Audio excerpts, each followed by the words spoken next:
The text came at 11:47 on a Tuesday night. I know because I was still awake. I worked late most nights, not from obligation, but from the particular focused energy that arrives when the work is going well, and the apartment is quiet, and the city outside the window has settled into its late night self. I was at my kitchen table in my apartment in Portland, Oregon, with a spreadsheet open and a cold cup of tea beside me when my phone lit up with my sister's name. I picked it up. The text was 4 sentences. I've thought about it a lot, and I think it's better if you don't come to the wedding. You and Ryan have never gotten along, and I don't want any tension on my day. I hope you understand. I love you. I read it twice. Then I set my phone face down on the table and looked at my spreadsheet for a moment without seeing it. My sister Lauren was getting married in 6 weeks to a man named Ryan Calloway, whom I had met 4 times and disliked for specific reasons I had never fully articulated to Lauren because she hadn't asked, and because certain truths have to be received voluntarily to do any good. Ryan disliked me with equal specificity and considerably less restraint. He had made his feelings about Lauren's older sister clear through a consistent pattern of small exclusions and redirected conversations, and the particular social maneuvering of someone who had decided that a close sibling relationship represented a threat to the control he preferred to exercise over his partner's attention. Lauren had chosen to interpret his behavior as a personality difference rather than what it was. That was her choice to make. What was not entirely her choice was the wedding itself. Because 6 months earlier, when Lauren and Ryan had sat down with a budget and a vision, and the particular gap between those two things that most couples encounter in wedding planning, Lauren had called me. Not Ryan. Lauren. She had called me on a Sunday evening in November and talked for 40 minutes about the venue they wanted, the catering, the flowers, the photographer, the number that all of those things added up to, and the number they actually had and the distance between them. I had listened. Then I had offered to cover the difference. Not as a loan. As a gift. As the specific gift of an older sister who had built a stable career, had savings, and genuinely wanted her younger sister to have the wedding she had imagined. Lauren had cried. We had spent another 20 minutes talking about what that gift meant and what it didn't mean. That it came without conditions, without expectations, without any claim on the event or its decisions. It was simply money given freely because I loved my sister and could afford to give it. The total I had committed to covering was $31,000. I had already paid the first installment. Now I was sitting at my kitchen table at 11:47 on a Tuesday night with a text message on my phone telling me I was no longer invited to the wedding that money was funding. I picked up my phone. I did not text Lauren back that night. I called my best friend Margot instead. My name is Diana Chen, and I am 31 years old. I've spent most of my adult life being the responsible one. Not a complaint. Simply a fact. I am the older of 2 daughters. Lauren is 4 years younger, and the shape of our family had always distributed certain qualities along predictable lines. I was careful, organized, and professionally focused. Lauren was warm, spontaneous, socially gifted, the kind of person who filled rooms with energy and made everyone feel immediately included. We had loved each other with a particular depth that those complementary temperaments sometimes produce. Each providing what the other lacked, each finding in the other a version of the world they couldn't fully access alone. Until Ryan. I want to be careful about Ryan because the easy version of this story makes him simply a villain, and the truth is more complicated. Ryan Calloway was 29 years old and worked in sales, and had the particular magnetic confidence of someone who had learned early that confidence was bankable and had been spending that currency ever since. He loved Lauren. I believe that genuinely. He was also someone who experienced other close relationships in Lauren's life as competition rather than context. That is a specific and recognizable pattern. I had seen it develop over the 18 months of their relationship with the particular clarity of someone watching from slightly outside and had said nothing because Lauren hadn't asked, and because I had learned through previous experience that observations offered without invitation tend to calcify into the very distance they're trying to prevent. So I had watched. I had continued showing up for Lauren in the ordinary ways. Sunday calls, visits when she came to Portland, the particular texture of a close sibling relationship that had been continuous for 31 years. And when she called in November about the wedding budget, I had offered to help because that was what I did and because I genuinely wanted her to have what she wanted. I had not anticipated that helping would become the thing Ryan used to argue I was inserting myself inappropriately into their lives. I found that out from Margot. Margot had been my best friend since college. She was also through a separate friendship that predated mine, friends with Lauren. Not close friends, The kind of adjacent connection that exists in the particular social geography of women who have known each other's important people long enough to have their own relationship with them. Margot called me back at midnight. "Tell me everything," she said. I told her everything. She listened without interrupting, which was her characteristic quality and the one I valued most. The ability to hold space for the full account before responding. When I finished, she was quiet for a moment. "Diana," she said, "I need to tell you something." I waited. "I had lunch with Lauren 3 weeks ago," she said. "She mentioned the wedding. She mentioned the money. Okay. Ryan told her that accepting money from you gave you control over the wedding." Margot's voice was careful. "That you would use it as leverage. That having you there would make the whole day about managing your expectations." I sat very still. "He said that." I said. "According to Lauren, yes. I thought about the conversation in November." Lauren crying. Me saying, "No conditions, no expectations. Simply because I love you and I can." Did Lauren believe him? I asked. Margot was quiet for a moment. "I think Lauren is very good at believing things that make her current situation easier to inhabit." That was the most accurate sentence anyone had ever said about my sister. "What does she think the money was for?" I asked. "She thinks you offered it because you wanted to be involved in planning," Margot said. Ryan convinced her of that. I looked at my phone where Lauren's text was still on the screen. "I hope you understand. I love you." "Margot," I said, "what would you do?" She didn't answer immediately. Then she said, "I think I would let the truth be available without forcing it." That was the sentence I sat with for the rest of that week. I did not text Lauren back for 3 days. Not from anger. From the particular discipline of someone who has learned that the first response to a painful thing is almost never the best one, and that the space between receiving information and acting on it is where most of the important decisions actually happen. I spent those 3 days thinking about what I actually wanted, not reactively. Not from the hurt of being uninvited, or the frustration of Ryan's characterization of my motives, or the complicated grief of watching my sister choose a version of events that served her relationship's comfort over her own accurate understanding of her older sister's love. Actually, what did I actually want? I wanted my sister's wedding to happen. I wanted it to be beautiful and funded, and everything she had imagined on the phone call in November when she described the venue and the flowers and the photographer with the particular luminous excitement of someone planning the most significant day of their life so far. I wanted Lauren to be happy. I did not want to attend a wedding where my presence had been decided to be a problem before I had done anything to be a problem. I also wanted the truth to be available, not forced, not weaponized, not used as leverage. Which was the irony, because the only person using money as leverage in this situation was Ryan, who had used its existence to argue for my exclusion. I wanted the truth to simply be there when Lauren was ready for it. On Thursday evening, I called my mother. My mother's name is Susan Chen, and she is 62 years old. She had raised 2 daughters alone after my father died when I was 12, and Lauren was 8. She had done it with the particular steady grace of someone who had decided that her children would not be defined by loss. She knew about the text before I called. Lauren had told her, "I'm not taking sides." My mother said immediately, "I'm not asking you to." I said, "Good." A pause. "How are you?" "Confused," I said honestly, "and hurt, and trying not to do anything I'll regret." "That's very mature of you." "It doesn't feel mature. It feels effortful." My mother laughed softly. "Diana," she said, "does Lauren know the full scope of what you committed?"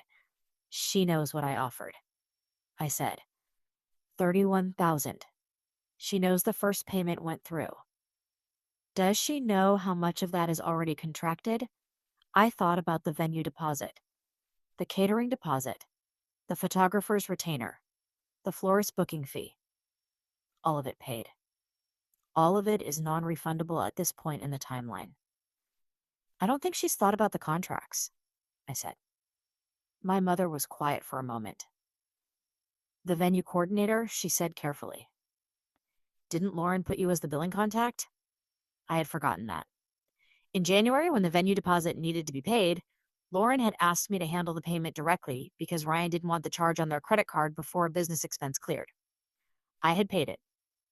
The venue had my contact information as the financial party on the booking. Yes, I said. And the caterer?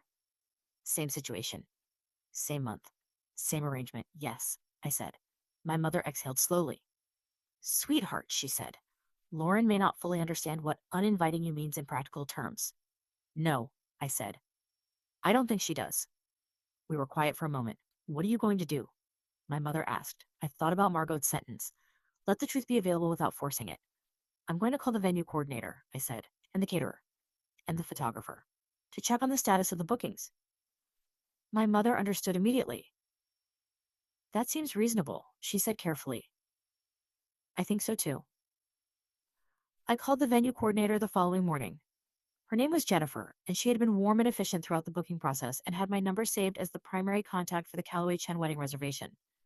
I explained that there had been some changes in the family situation, and I wanted to understand what the current status of the financial commitments was. Jennifer walked me through it. The venue deposit, $12,000, non-refundable within 60 days of the event, was paid and contracted. The billing party was me. Any changes to the booking required authorization from the billing party. I thanked her. I called the caterer. Same structure, $8,000 deposited. Billing party. Me. The photographer. $4,000. Billing party. Me. The florist. $3,000 committed, $2,000 paid. Billing party. Me. I sat with those numbers. $27,000 was contracted under my name across 4 vendors for an event I had been told not to attend. I was not going to cancel anything. That was never a consideration. Lauren's wedding was happening, and it was going to be beautiful and funded, and I was going to make sure of that regardless of whether I was present at it. But Lauren needed to understand the actual situation, not as leverage, as information. I wrote a text. I wrote it carefully over the course of an hour, deleting and rewriting until it said exactly what I meant without saying more than I meant. Lauren, I've been thinking since Tuesday, and I want to respond thoughtfully rather than quickly. I understand that you want your wedding day to feel easy, and I genuinely want that for you too. I'm not going to argue about attending. That's your decision, and I'll respect it. But I want to make sure you have complete information about the financial arrangements before any decisions are finalized. The venue, caterer, photographer, and florist contracts are all in my name as the billing party. This doesn't change anything about what I committed to give you. It's still a gift with no conditions. But it means there are some logistics we should talk through to make sure everything transfers correctly. Can we talk this week? I read it 3 times. Then I sent it. Lauren responded in 40 minutes. What do you mean the contracts are in your name? I called her. The conversation lasted 2 hours. The first 20 minutes were difficult. Lauren defensive, me measured. The particular friction of 2 sisters navigating information that one of them hadn't known and the other had only just fully assembled. Lauren had not known about the contract structures. Ryan had handled the communication with vendors for the most part, and Lauren had assumed the financial arrangements were straightforward. Money transferred from me to them, clean and simple. She had not known that I was listed as the billing party on 4 contracts. She had not known that changes to those contracts required my authorization. She had not known, apparently, that the venue deposit was non-refundable within 60 days. Ryan said. She started. Lauren, I said gently. What exactly did Ryan say? About me. About the money. A long pause. He said that your offering to pay was a way of controlling the wedding, she said. That you would use it to insert yourself into decisions. Have I inserted myself into any decisions? I asked. Another pause. No, she said quietly.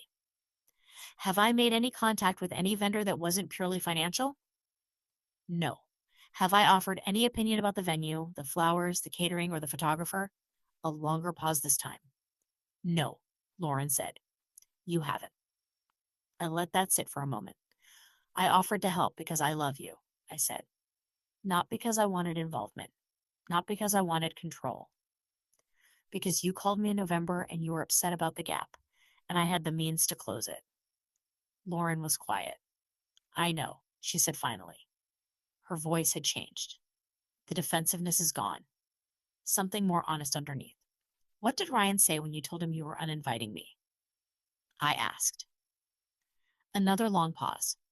He said it was the right call, Lauren said. That the wedding would be less complicated.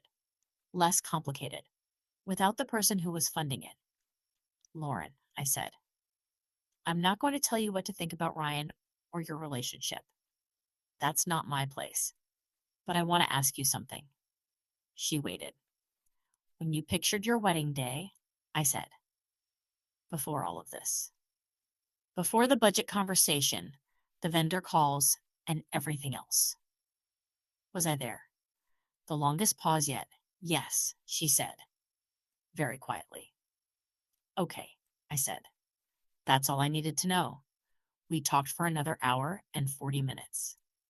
Not about money. Not about Ryan. Not directly. About us. About the particular texture of being sisters for 31 years.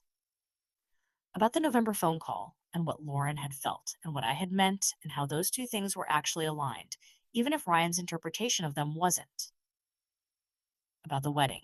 Lauren had imagined before someone told her to imagine it differently. By the end, Lauren was crying. Not from sadness exactly.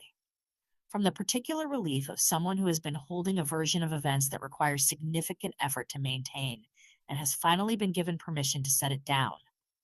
I want you there, she said. I know, I said. I want to be there. I'm sorry about the text. I know that too. The wedding was 8 weeks later, not 6. The timeline had shifted when Lauren and Ryan had a significant conversation that I was not present for and will not fully describe here because it belongs to Lauren and not to me. What I will say is that Ryan attended couples counseling at Lauren's request, starting the week after our phone call, and that by the time the wedding happened, 3 things had changed. Lauren's sister was invited. Lauren's sister was seated in the front row. And the programs listed the wedding as made possible in part by the love and generosity of Diana Chen.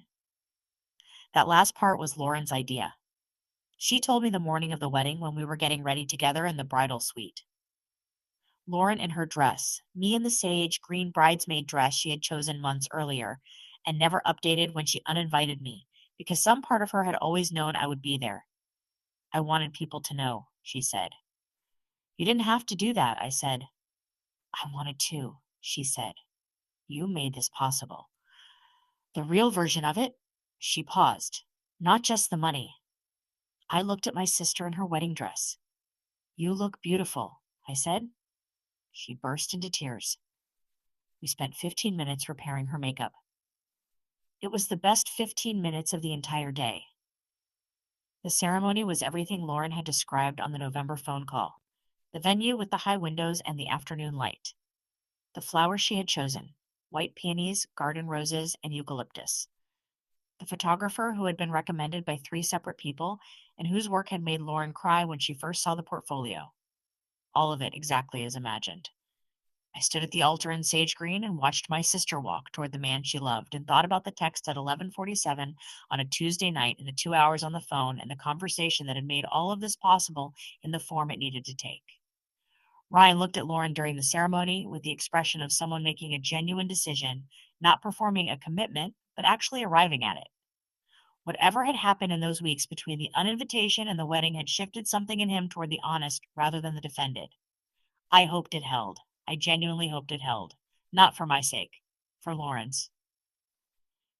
At the reception, Ryan found me near the edge of the dance floor between the dinner and the first dance. He stood in front of me for a moment, looking like a man who has prepared something and is reconsidering it in real time. I owe you an apology, he said finally. I looked at him. I told Lauren things about your motives that weren't fair, he said. I was. I felt like you were. He stopped, started again. I felt like you were always going to be more important to her than I was, and I handled that badly. The honesty in it surprised me. Thank you for saying that, I said. I mean it. I know. I paused. For what it's worth. I don't want to be more important than you. I want to be a different kind of important. There's room for both. He looked at me for a moment. Lauren said you'd say something like that, he said. Lauren knows me well, I said. He almost smiled. Then he held out his hand. I shook it. Not warmly, not coldly, accurately. The handshake of two people who had started from a difficult place and were choosing to begin something more workable. That was enough for a wedding day. I am 31 years old, and my sister got married on a Saturday in May, and I was in the front row, and the program said what they said. Lauren and I talk every Sunday now. Not always for long. She has her life, and I have mine, and the particular infrastructure of an adult relationship is different from the continuous proximity of growing up in the same house. But every Sunday, a real call. The kind where you say what's actually happening rather than the summarized version. Ryan is present in those calls in the way a partner is present when a relationship is working.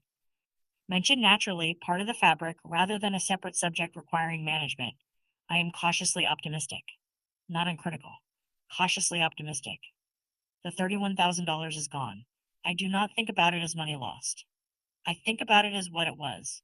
A gift given freely to someone I love for something that mattered to her. The returns on that kind of giving are not financial, are not immediate, and are not guaranteed. But I was in the front row, and the program said what it said. And on the dance floor at the reception, Lauren grabbed my hand and pulled me into the middle of the dancing. And we danced together the way we used to dance in our mother's kitchen when we were children. Unself-consciously, without caring what it looked like, purely from the joy of being together in a moment that was good. That was the return. That was more than enough. There is something I want to say about the text at 11:47. I have thought about what would have happened if I had responded immediately. From the hurt.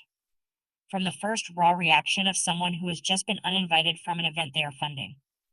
I would have said something true and said it badly. The truth badly said is often worse than the truth withheld temporarily. Not because the truth shouldn't be said. It should. But because the moment and the manner of its arrival determine whether it can be received. I waited 3 days. I called Margot. I called my mother. I thought about what I actually wanted. And then I sent a text that was true and measured and that left the door open for Lauren to walk through when she was ready, rather than forcing her through it before she could choose to enter. She walked through. That was the whole strategy. Not manipulation. Not patience as a performance of virtue. Simply the understanding that the people we love can usually find their way to the truth when we make the truth available without making the arrival of it a confrontation. Lauren found her way. Ryan is finding his. And I was in the front row on a Saturday in May, watching my sister become a wife with peonies and garden roses and the afternoon light coming through the high windows exactly as she had imagined it. That was worth waiting for, if you have ever loved someone who temporarily chose a version of you that wasn't accurate. If you have ever had to give a truth the space to be received rather than the force to land, I hope this story finds you. Most people find their way back when you leave the light on. Lauren did. Thank you for being here today. If this story meant something to you, please share it with someone who might need the reminder.